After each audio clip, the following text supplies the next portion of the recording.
ನಮಸ್ಕಾರ ಸ್ನೇಹಿತರೆ. ಇಂದು ಪವಿತ್ರವಾದಂತಹ ಶಿವನ ವಾರ ಸೋಮವಾರ, ಹಾಗೆ ಪವಿತ್ರ ಆಷಾಢದ ಗುಪ್ತ ನವರಾತ್ರಿಯ ಅದ್ಭುತವಾದಂತಹ ಸಂಯೋಗ.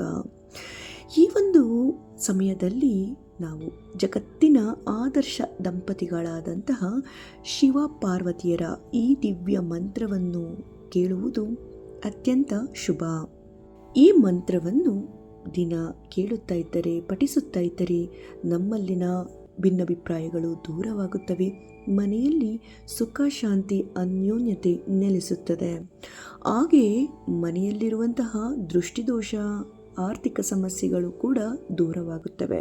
ಅಷ್ಟೇ ಅಲ್ಲ, ನಕಾರಾತ್ಮಕ ಶಕ್ತಿ ದೂರವಾಗಿ ಧನಾತ್ಮಕ ಶಕ್ತಿ ನೆಲೆಸುತ್ತದೆ. ಹಾಗಿದ್ದರೆ ನಮ್ಮ ಮೇಲೆ ಮಹಾದೇವನ, ಜಗನ್ಮಾತೆಯ ಆಶೀರ್ವಾದ ಸದಾ ಕಾಲ ಇರಲು ಈ ಒಂದು ಮಂತ್ರವನ್ನು ಪಠಿಸೋಣ. ಪ್ರತಿದಿನ ಇದನ್ನು ನಿಮಗೆ ಎಷ್ಟು ಬಾರಿ ಸಾಧ್ಯವೋ ಅಷ್ಟು ಬಾರಿ ಕೇಳಿ ಪಠಿಸಿ. ಈಗ ನಾವು ಕೇಳಲಿದ್ದೇವೆ ಈ ದಿವ್ಯ ಮಂತ್ರವನ್ನು 21 ಬಾರಿ. ಓಂ ನಮಃ ಶಿವಾಯ. ಶಿವಾಯ ನಮೋ ನಮಃ. ಓಂ ಶಾಂತಾಯೇ ನಮಃ. ಜಗನ್ಮಾತ್ರೇ ನಮೋ ನಮಃ. ಓಂ ನಮಃ ಶಿವಾಯ. ಶಿವಾಯ ನಮೋ ನಮಃ. ಓಂ ಶಾಂತಾಯೇ ನಮಃ. ಜಗನ್ಮಾತ್ರೇ ನಮೋ ನಮಃ. ಓಂ ನಮಃ ಶಿವಾಯ. ಶಿವಾಯ ನಮೋ ನಮಃ. ಓಂ ಶಾಂತಾಯೇ ನಮಃ. ಜಗನ್ಮಾತ್ರೇ ನಮೋ ನಮಃ. ಓಂ ನಮಃ ಶಿವಾಯ. ಶಿವಾಯ ನಮೋ ನಮಃ. ಓಂ ಶಾಂತಾಯೇ ನಮಃ.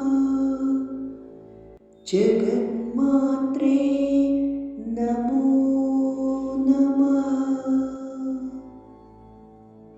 ಓಂ ನಮಃ ಶಿವಾಯ. ಶಿವಾಯ ನಮೋ ನಮಃ. ಓಂ ಶಾಂತಾಯೇ ನಮಃ. ಜಗನ್ಮಾತ್ರೇ ನಮೋ ನಮಃ. ಓಂ ನಮಃ ಶಿವಾಯ. ಶಿವಾಯ ನಮೋ ನಮಃ. ಓಂ ಶಾಂತಾಯೇ ನಮಃ. ಜಗನ್ಮಾತ್ರೇ ನಮೋ ನಮಃ. ಓಂ ನಮಃ ಶಿವಾಯ. ಶಿವಾಯ ನಮೋ ನಮಃ. ಓಂ ಶಾಂತಾಯೇ ನಮಃ. ಜಗನ್ಮಾತ್ರೇ ನಮೋ ನಮಃ. ಓಂ ನಮಃ ಶಿವಾಯ. ಶಿವಾಯ ನಮೋ ನಮಃ. ಓಂ ಶಾಂತಾಯೇ ನಮಃ. जगन्मात्रे नमो नमः। ॐ नमः शिवाय। शिवाय नमो नमः। ॐ शान्ताये नमः। जगन्मात्रे नमो नमः। ॐ नमः शिवाय। शिवाय नमो नमः। ॐ शान्ताये नमः। जगन्मात्रे नमो नमः। ॐ नमः शिवाय। शिवाय नमो नमः। ॐ शान्ताये नमः। जगन्मात्रे नमो नमः। ॐ नमः शिवाय। शिवाय नमो नमः। ॐ शान्ताये नमः। जगन्मात्रे नमो नमः। ॐ नमः शिवाय।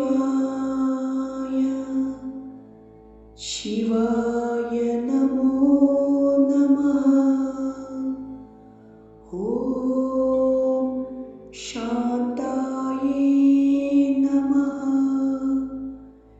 जगन्मात्रे नमो नमः।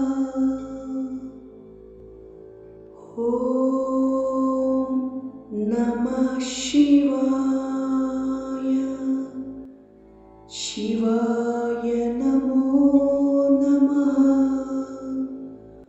ॐ शान्ताये नमः। जगन्मात्रे नमो नमः। ॐ नमः शिवाय।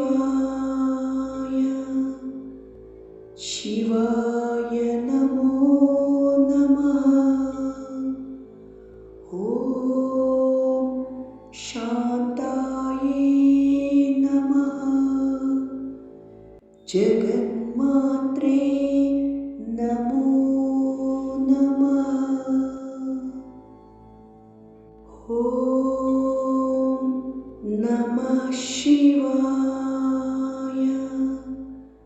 शिवाय नमो नमः। ॐ शान्ताये नमः। जगन्मात्रे नमो नमः। ॐ नमः शिवाय। शिवाय नमो नमः। ॐ शान्ताये नमः। जगन्मात्रे नमो नमः। ॐ नमः शिवाय। शिवाय नमो नमः। ॐ शान्ताये नमः। जगन्मात्रे नमो नमः। ॐ नमः शिवाय। शिवाय नमो नमः। ॐ शान्ताये नमः। जगन्मात्रे नमो नमः। ॐ नमः शिवाय। शिवाय नमो नमः। ॐ शान्ताये नमः। जगन्मात्रे नमो नमः।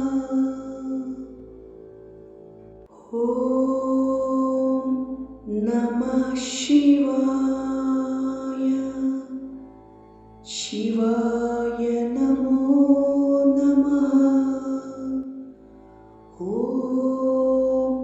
शान्ताये नमः। जगन्मात्रे नमो नमः।